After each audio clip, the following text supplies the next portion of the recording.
I don't know if I know. Well, okay, they'll just pop up. Okay, great.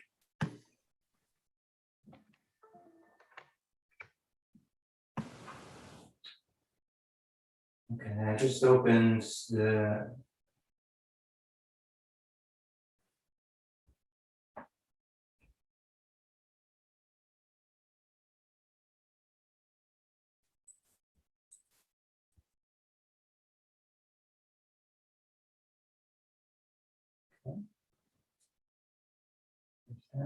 Is that?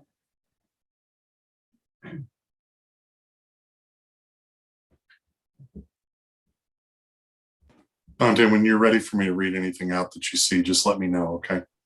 Okay, yeah, I'll signal. I won't actually. I don't know where to talk, where to look. Just a second.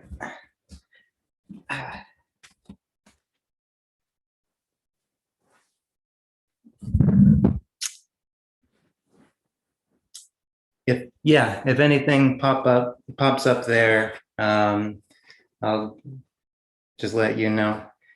We've got two pre-sent questions, and then we'll just see what comes up.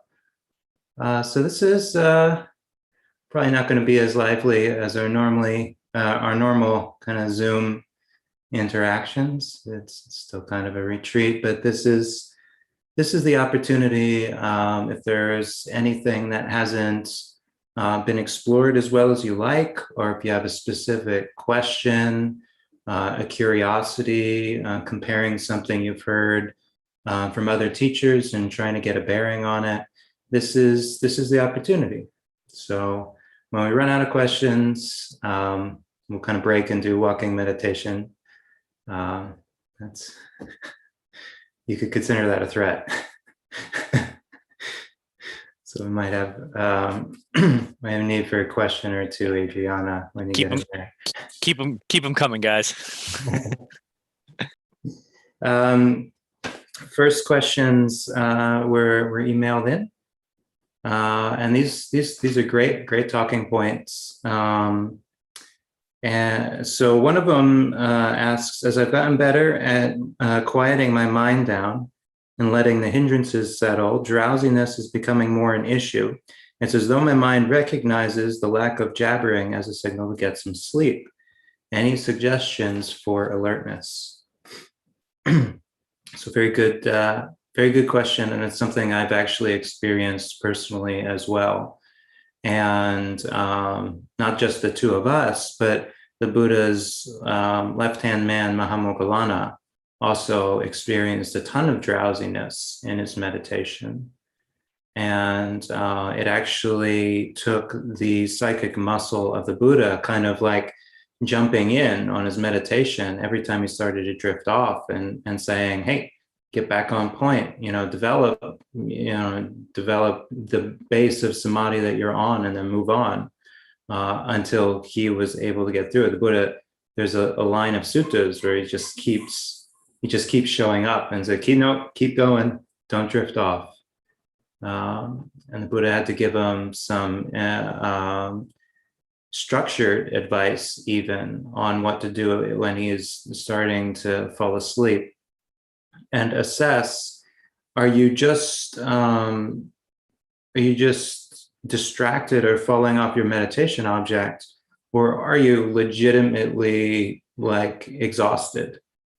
And there was the Buddha gives gradual steps, starting from just focusing on the light or the quality of light where you are, opening your eyes, pulling on your ears, splashing cold water on your face, even to the point of, you said, if nothing else works, take a quick nap and then get back up and you'll be rested. So this is why when we're looking at sloth and torpor, we're trying to assess, is there a physical cause for this? Am I actually like physically tired? In which case you're going uphill. It's not supposed to be easy in that case. It can be done, but you're going to have to break through the signals that your body is sending you. But the other one is a hindrance. And sloth and torpor as a mental hindrance is often it's coming from a lack of interest in your meditation object. And my own experience is it's not even necessarily a lack of interest. It's very subtle sometimes whether or not we're even paying attention to our meditation subject. It's very easy actually to fall off our meditation subject. So I think there's a technical term, and it might be bhavanga, but don't quote me on that, which describes this process where we have a meditation object, but at some point we fall off it, and we mistake the peace of falling off our object for the peace that we're seeking in meditation. And so we just kind of like hang out in this not attending to our meditation object space and thinking, well, this is really peaceful. We did something good. But we come out of it, we haven't cultivated anything. The mind hasn't developed any samadhi. We've basically been asleep. Hold on a second. My MC has stepped aside. I just realized you might just be seeing a little version of me. There we go.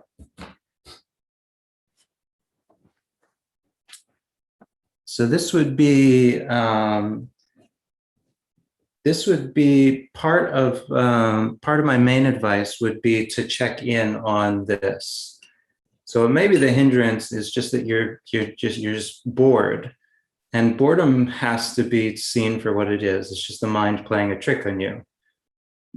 You know, boredom is not real.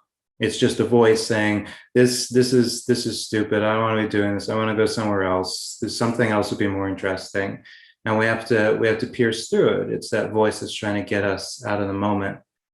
But if we actually started out earnestly, but there wasn't quite enough energy in the mind, or maybe we got subtly distracted and we kind of slightly fall off our object, then we think we're meditating, but in fact, we're just slowly sinking because we're not actually paying attention to the breath.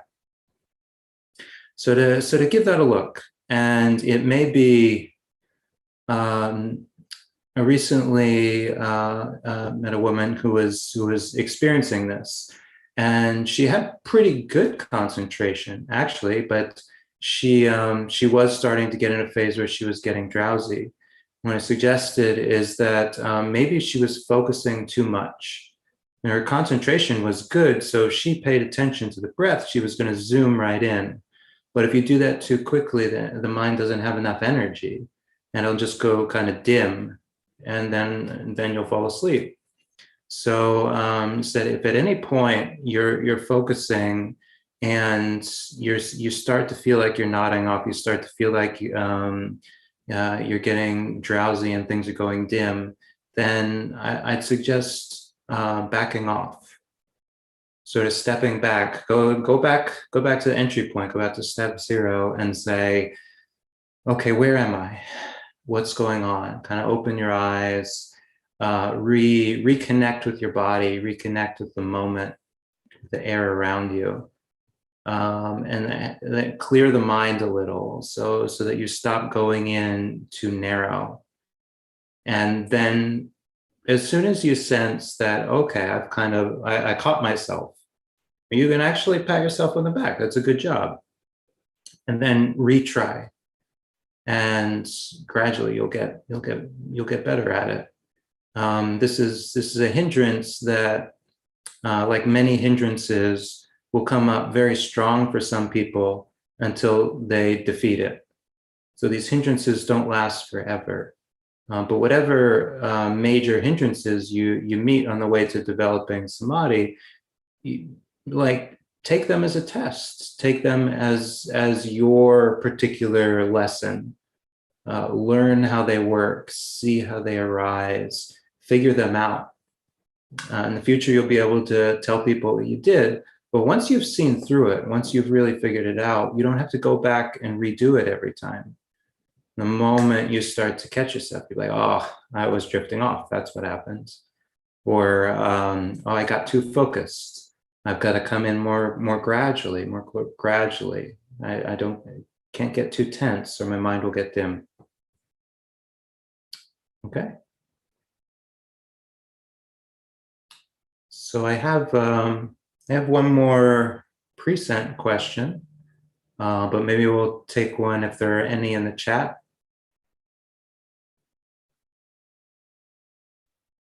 There are none in either of the chats, Monte. Okay, great. Well, I got one more.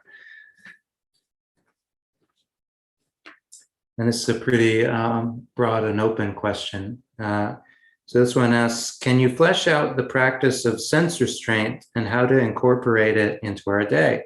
Any other general or specific ways to encourage samadhi? So recent talk, I brought up the matter of sense restraint, and we often we're dialing sense restraint in very carefully during step 1 of anapanasati.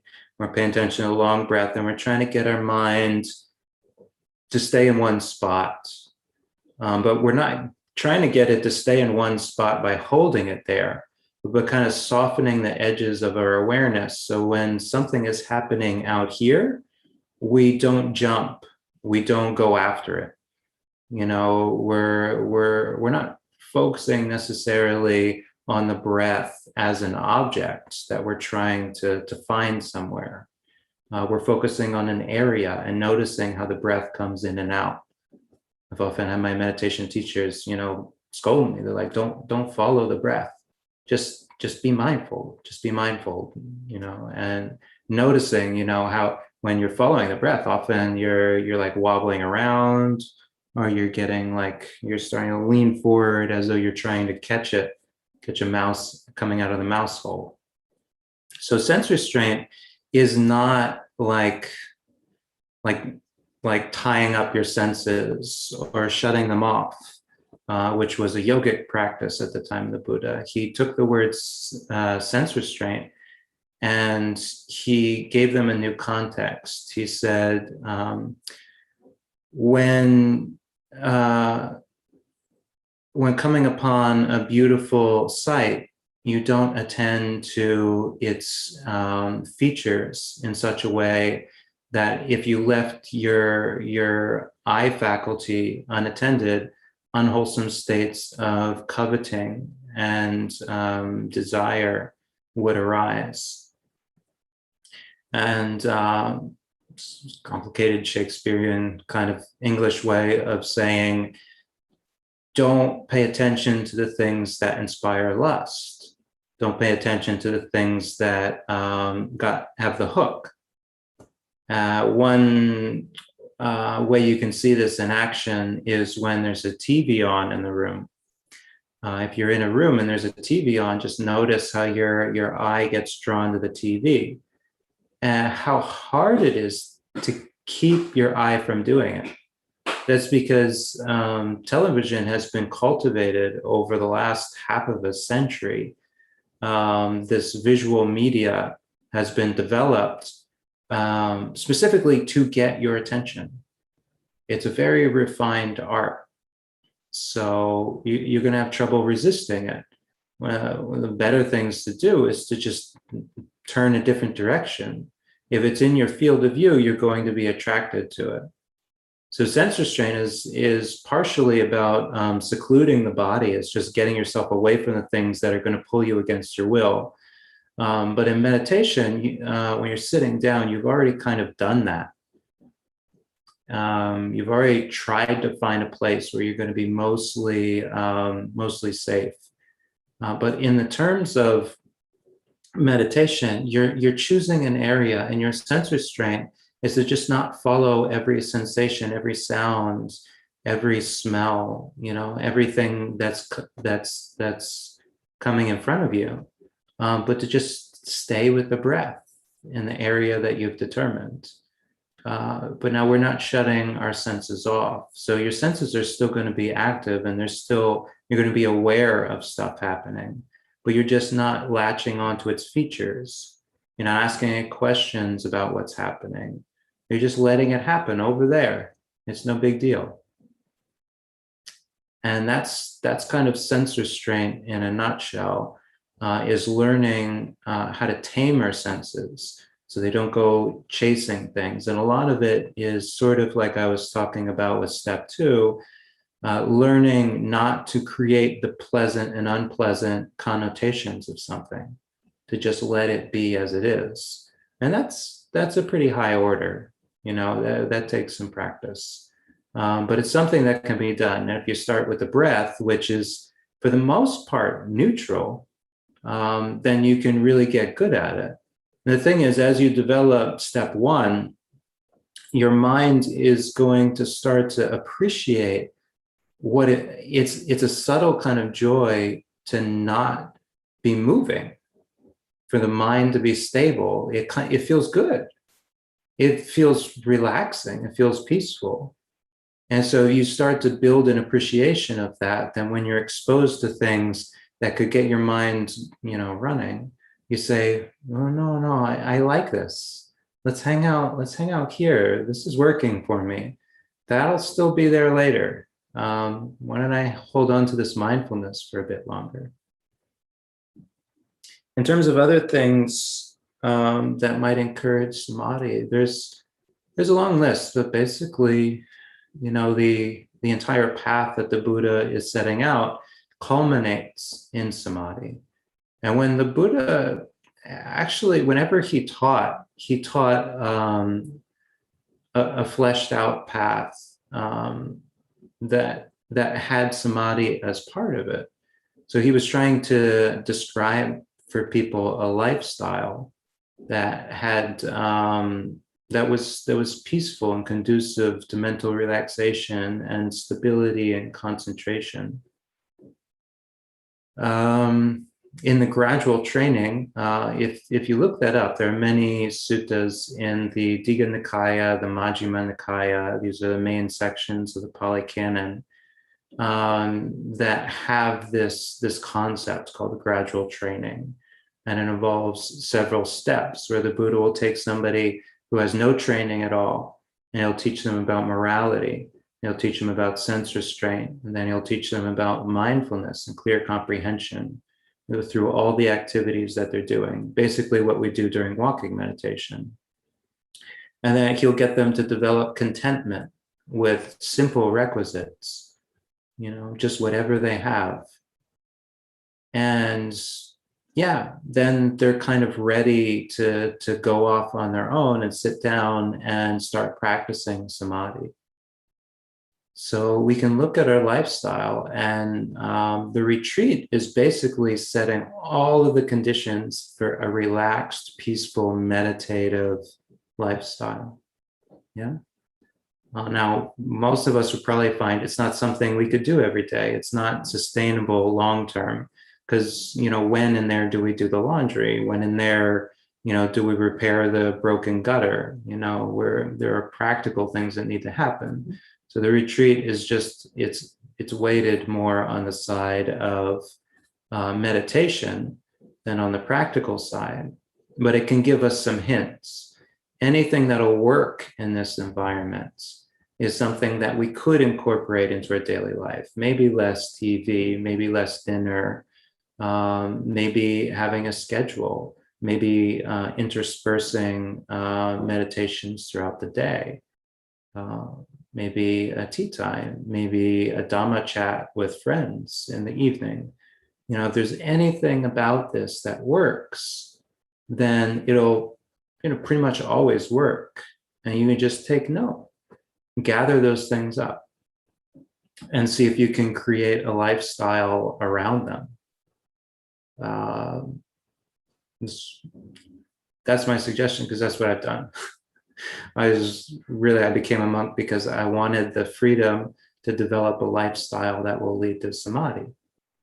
And sometimes you need to make changes, and sometimes you need to let go of things.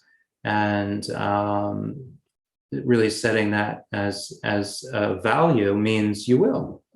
Yeah, if you really, really want samadhi, you're going to start setting up your life to be more relaxed, more easygoing, and more peaceful. Whatever that might mean for you.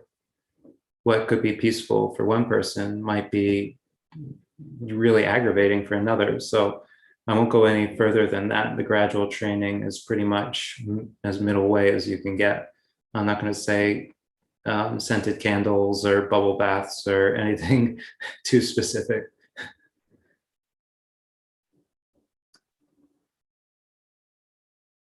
Okay. Ante, I put a question in the chat, if I may. Yep. I'll just read it, so even though it's mine. How can I work through sense desire for the thinking sense? I find myself lost in reveries of intellectual pursuit, planning, memory, etc. Yeah.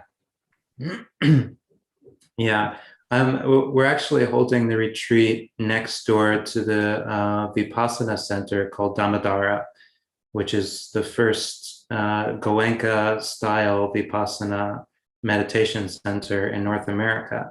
It's the oldest one. And every time I go there for a 10-day retreat, because I've gone there several times as a monastic, I'll get to day 2 or 3, and suddenly my mind is just the right level of concentrated, just the right level of energized, that I can immediately figure out any problem that I've been working on, how to sew a new design in my robe, or how to finally put on my backpack in a way that doesn't chafe my shoulders, or how to purify water, in this or that situation. All of these things will come to me, and you're not supposed to have a pen and paper when you're on these retreats. But I always, I'm a monk and nobody pats me down. So I get in there with pen and paper and I start writing down all these wonderful ideas. And I really lose 2 or 3 days of retreat when I do that. I get tons of great ideas.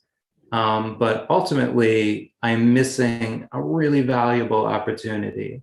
That interest that's coming up is because of 2 jhana factors, 2 factors of the concentrated mind called vitakka and vichara.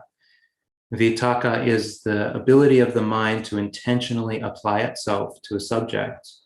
And vichara is the ability of the mind to sustain attention on a subject.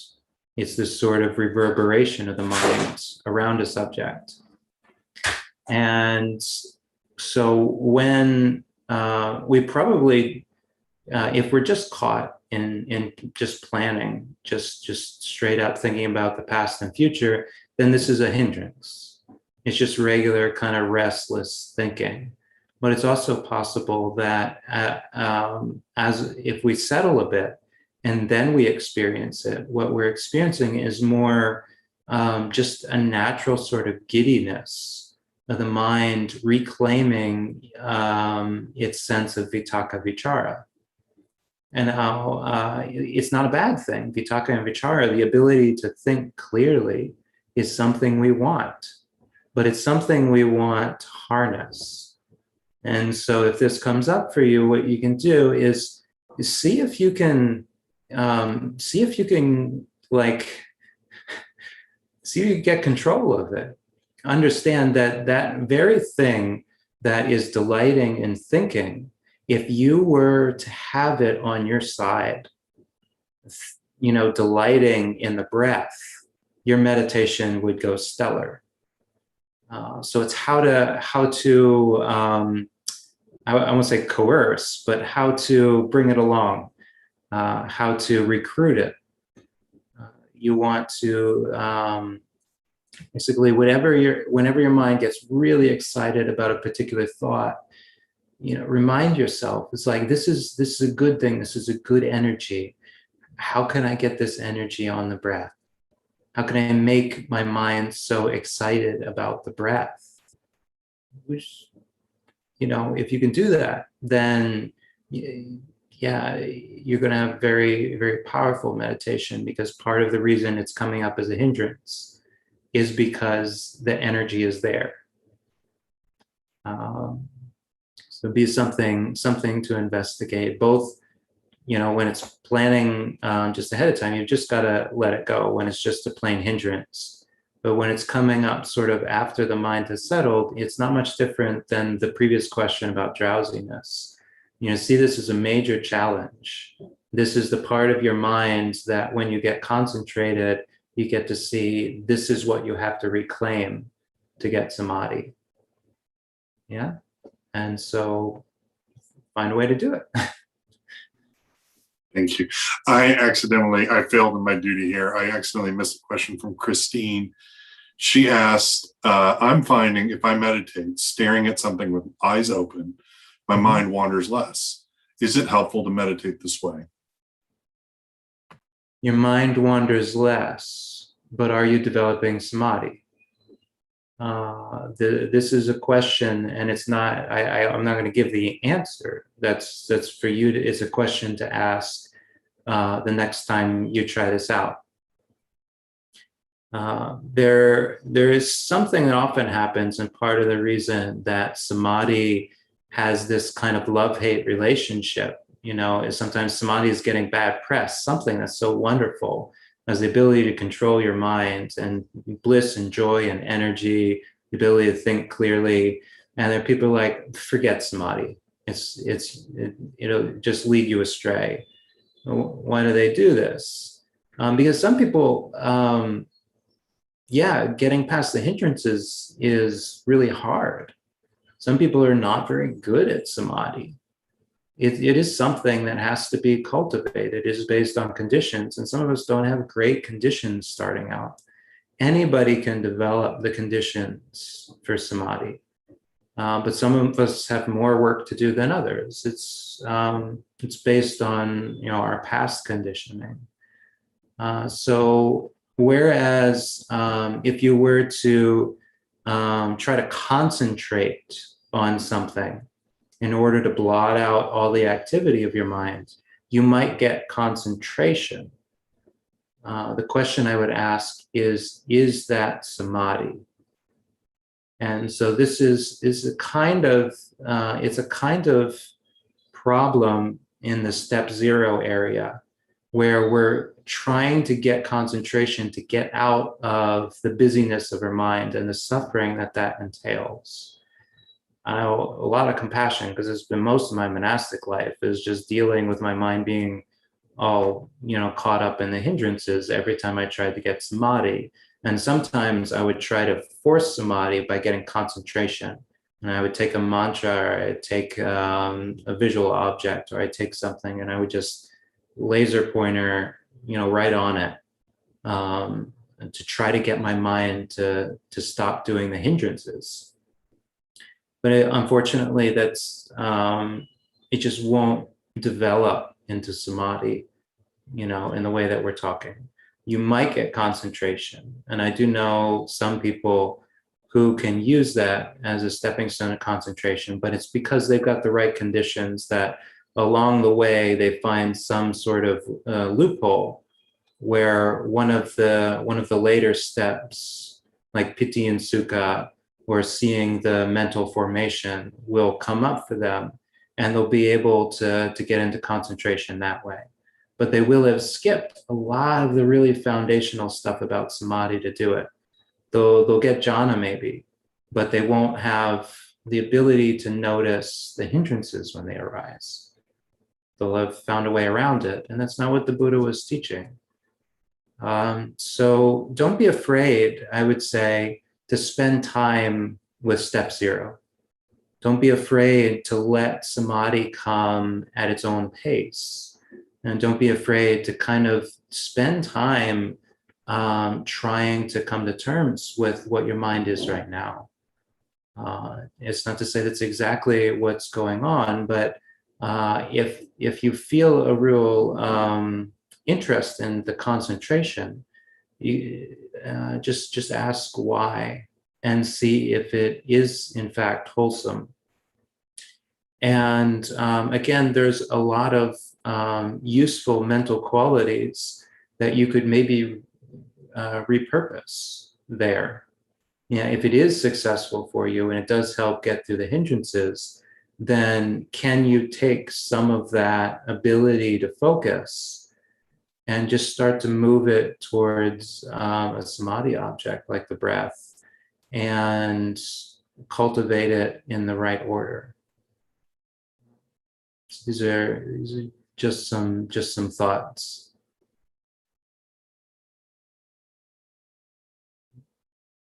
And feel free to ask any clarifying questions, Christine.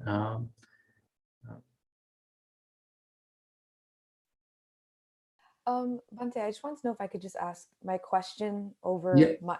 Oh, can you hear me? I can barely hear you. Really? I'll just be doing this if nobody minds. Can you hear me better now? A little bit better. Yep. Okay, can I just ask my question over mic because it'd be too long to type? Yes. Yeah, please. I can hear you. Okay, cool. I just wanted to say, first, the step 0 has been really incredibly helpful. I always felt like to begin my meditation, it has to be the same. Like I would always do a body scan, full body scan, but it was really nice today to kind of just ask my mind what it needed. And sometimes it was just to hear the sounds of nature and feel the breeze and kind of settle in and things like that. So it was really nice, but I just kind of often found myself confused on okay, I'd be on step 0 and then the breath would come in. I'm like, okay, observing the breath. Okay, and then a thought would come in. I'm like, oh, damn. Okay, I need to go back to step 0. And I would redo and go back to step 0. So I didn't know, okay, if I'm getting very distracted still, do I need to go back to step 0? Like, when do I just, stick with the breath, even though there's some distractions arising? Like, I was kind of having trouble knowing when I was done with step 0, even though my mind wasn't totally quiet or still yet. And so I kept going back to step 0. I'm like, okay, I don't know if this is helpful or not. Yeah, I just wanted your advice on that. Yeah. Well, that's the reality of the situation, is that just because we want to be doing samadhi, getting samadhi, and we want to be I want to get to the steps. I want 5, 6, and 7. Come on. Why am I here at 0? That sometimes this is just an honest assessment of where we're at. So with each of the steps, and like I was saying with Mahamoggallana, like no matter who you are, you have to make each step kind of firm before you can go to the next one and not fall back. Yeah. And so that the sense of when you don't have to do any more work on step 0 will be when the hindrances are quiet. They're not popping up here and there. And you can't demand that of your mind. You can't just sit and say, okay, hindrances out, all of you out. The first thing that's going to happen is the obvious hindrances are going to go quiet, but then there's a latent energy for the hindrances. And so step 0 is not really done until there is no latent energy for the hindrances, until you're not at risk of them popping up and distracting you. But it doesn't mean you can't move on to step 1. It just means that this is part of the development. Like when the hindrances go quiet, and what will happen is the sense of mindfulness of the breath will start to arise naturally. You don't have to force it. You don't have to look for it. You're going to start to be like, oh, wait, I'm calming down. I can feel myself breathing. I didn't have to look for it at all. It's just right there. Okay, well, you can develop that a bit. But then if a hindrance arises, investigate. Where was it coming from? What is this latent energy? Why is this coming up now? I thought I was ready for the next step. And you can see, you can assess, can you stay with the mindfulness? Can you work through the hindrance, where you are? If you can just stay with step 1, stay with the mindfulness of the breath, and get the mindfulness to be constant, like it goes over the speed bump, rather than getting, knocked off its track, then stay with step 1. And you will have learned something about that hindrance. But it's just, if you get completely derailed, then yeah, you should step back and say, like, how did it derail me? I thought I was good. And you'll learn something, yeah. So don't see it as a defeat. Like through this process, the more work you do in the foundational steps, it makes it easier to practice meditation. Like if you're really confident in the preliminaries in step 0, then you will never fear sitting down for meditation again, because you know you'll be able to handle whatever comes up. This is the carrot on the end of the stick. Like, you know, this is the reward. It may be some work to figure out how to deal with the hindrances, how to overcome them, but it's worthwhile.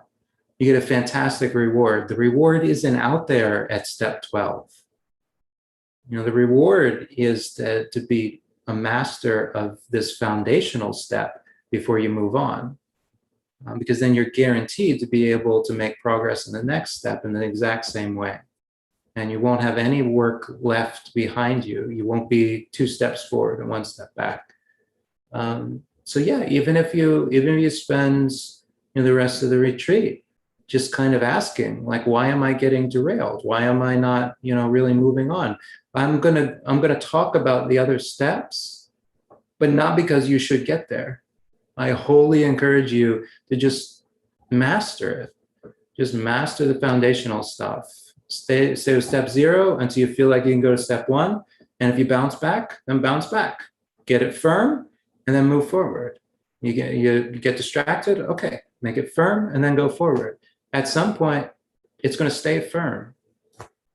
And then, yeah, then there's no having to go back.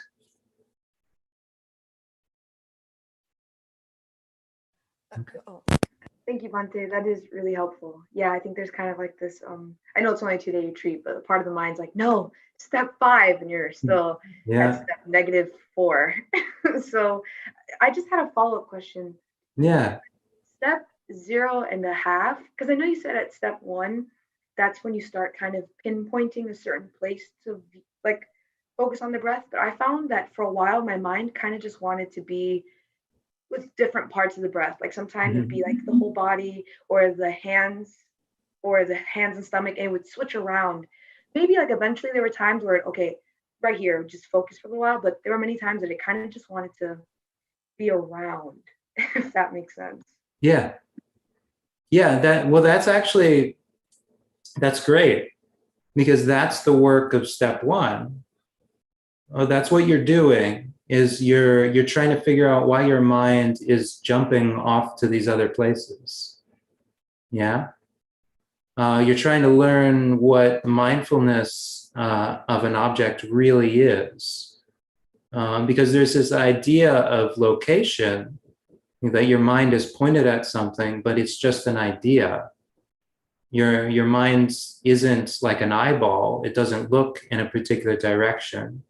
It's aware of something, and if you really investigate deep down, you can't quite describe what it feels like to just know something, but you know it, because there's no location, there's no direction to it. But what happens is we've identified with the body, so we think in directional terms. So you're gonna pick a spot where you'll be paying attention to the breath. And yeah, this is the main hindrance or the main obstacle at this stage, is that your mind is going to want to go to the next most interesting sensation.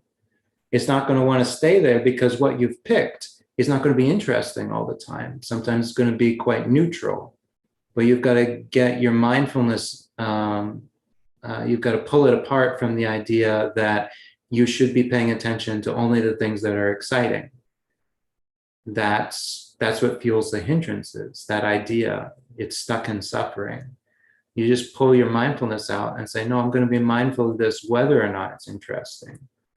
You know, that's actually when you reclaim the ability of your mind to be interested in something, not simply gratified by something, but interested in it for what it is. Yeah. So this, yeah, again, it's not necessarily going to be a piece of cake, but the rewards are great. You know, that first time when, where's the bell? You know, that like that simile of always having your finger on the bell, wherever the bell is, you've always got a finger on it somehow. I mean, you could try that with anything and just try it for 5 minutes and see what it's like. It's like every time you're about to rush out the door, you're like, oh yeah, I want to get a bagel. And then you get stopped because your finger is on the bell. You're like, oh, how about that? It stopped you from running off to something interesting and leaving what you were doing right then. And just feel what that feels like. This is what happens in your mind when you're cultivating samadhi. You're about to run off, and at some point, you're going to realize that you were keeping your finger on something. And you're going to be like, oh, well, what would it be like if I don't run off? That's a delightful moment. Yeah. It's a very powerful moment because you earned that.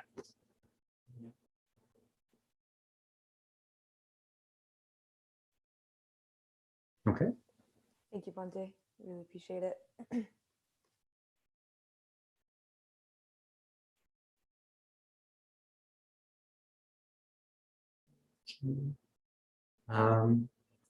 So Andrew, I can't see any of the chat from here.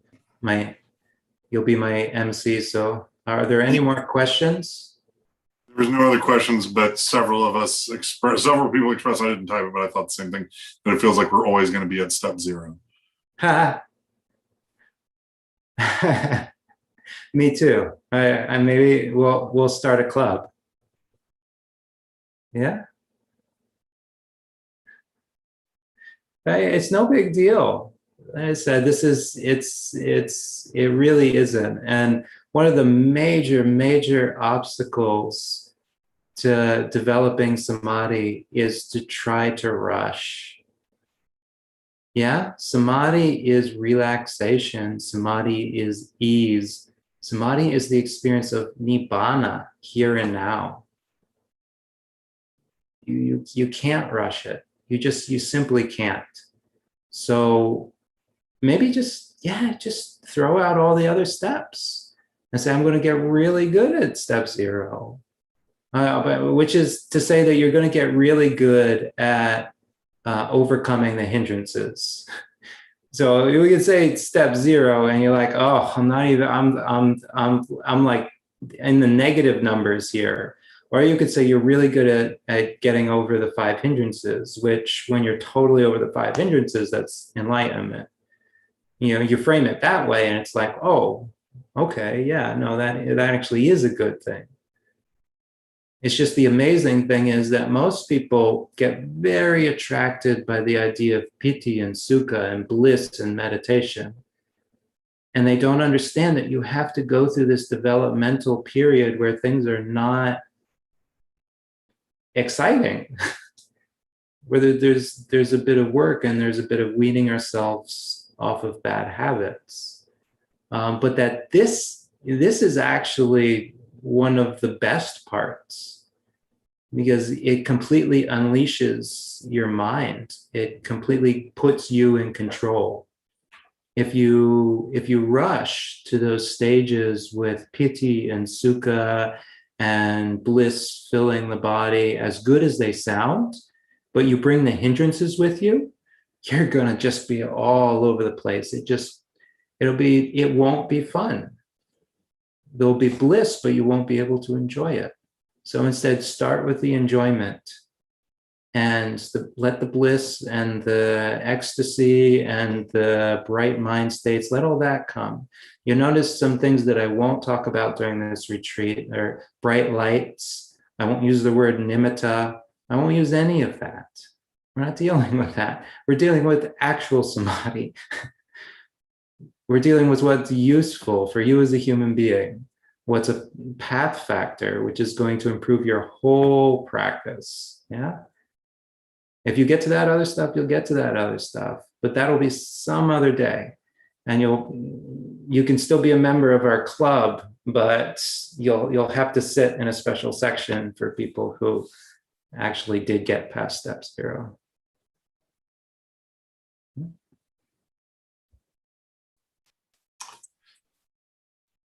Christine said it's because our heads are on fire, and Reed said practice step 0 like our heads are on fire, which Adriana laughed at. And then Christine said, okay, I feel I need more instruction on step 0. I will rewatch till I get it. Yeah. Yeah, I mean, I was thinking this morning, a mind like a chicken with its head on fire, and I realized I was mixing metaphors, like a chicken with its head cut off and like a person with his hair on fire. And it's like sometimes that's what my mind feels like. Yeah, it's not just like a guy with his head on fire. It's like a chicken with its head on fire. And you just got to find ways of like making it like more intense. It doesn't seem fair, but this is really all. It's all part of it, yeah. And that's years ago. I was fresh out of the monastery where we had practiced sitting meditation morning and evening every single day. I was really gung-ho. I would sit a lot, but I wasn't really getting a whole lot of samadhi. It wasn't until I started wandering and I got away from schedules. I got away from, judging and worrying about the rules. And I started to feel comfortable and relaxed, that I started to really start to get what samadhi was about. And so, the most basic level of samadhi is to just cut yourself some slack. If you just relax. Well, that's not nothing in terms of samadhi. You'll be able to think clearly for a little while if you just let go of the self-judgment. Let go of the desire to get something exciting. So this is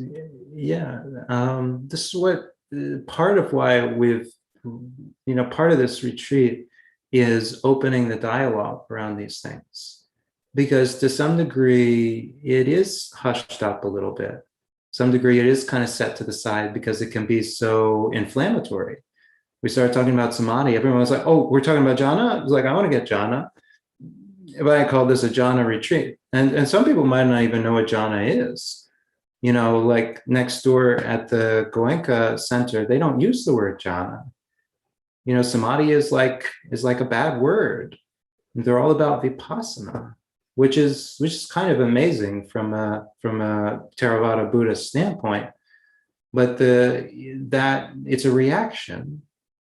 It's a reaction to making this into too big a deal, which it really isn't. Like I said in my first talk, it's like when I first started out, like I showed up at a Zendo, just a bread and butter, Japanese meditation center. And it was this.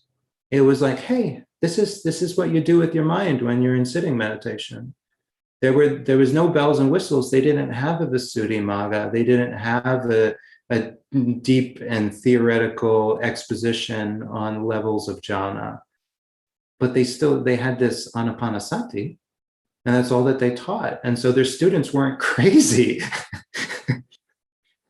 It seems kind of nostalgic in a way. It's like, well, life was simpler back then when we didn't know anything. And that's our reality. Like, this really is simple, and it really is very, very important. However much we might know about later stuff, that's neither here nor there. This is our task. Getting good at this. That's why we're devoting our whole weekend to it. All right. So there's nothing else in the chat window, nothing else in the YouTube.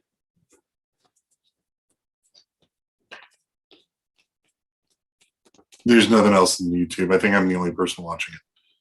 Okay. Very good. All right. Well, then why don't we take half an hour for walking meditation? We'll come back at 7:15 and we'll finish up the evening with 45 minutes of meditation. So here in the evening, lunch is a long ways away. We had some interesting conversation, but this can really be a time when our mind can just focus, just focus on the task at hand.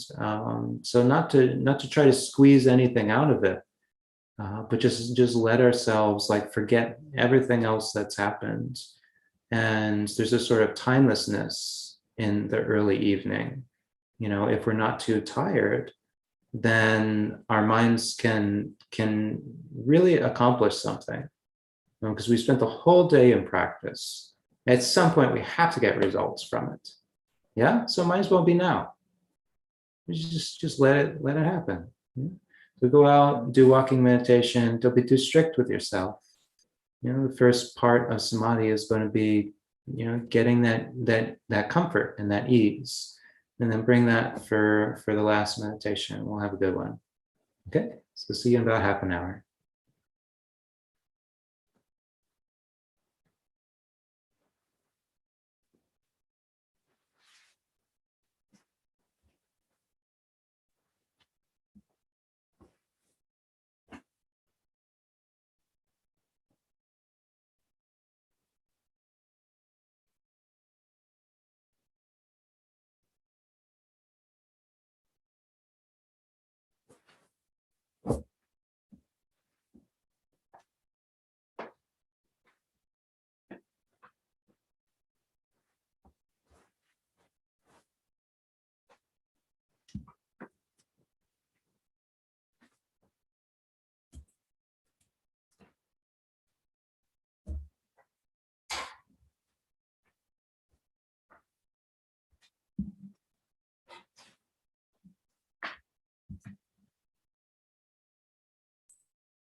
Aham Sama Sambuddho Bhagavan Buddhan Bhagavantan Abhivadi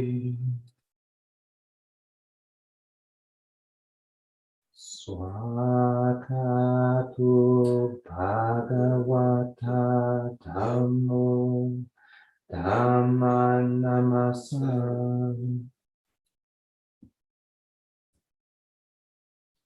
Supatipanno Bhagavato Savaka Sangho Sangham Namami.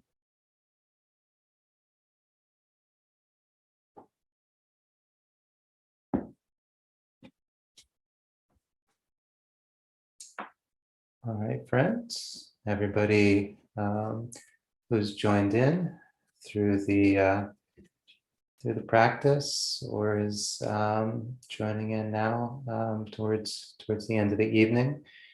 So this being a non-residential retreat, we left time in the schedule for people to arrive, drive in the morning, and drive home at night. So that's why we're wrapping up at 8, which, you know, if you were at a residential retreat center, you'd probably go to 9 or to 10, so that you wouldn't have any opportunity to do anything squirrely. Those of you in the central time zone, you know, it's 7 o'clock and it only goes downhill from there. If you're wrapping up at 5 p.m., what's what you can do with the rest of your day? Well, we did have an optional puja this morning. You can always just queue that up for one last session in the evening after some walking meditation. But whatever you do, just be relaxed about it. Consider what might conduce to having a good meditation tomorrow. Yeah, that's the opportunity you have. Just put in some conditions, put in some intentionality. How will tomorrow be really just that much easier for me if I take care of myself, if I get some good rest, if I wake up, you know, bright and early and ready to get back to it. So with that, we'll see you all tomorrow. We will, Alex and I will be here bright and early, 6 a.m.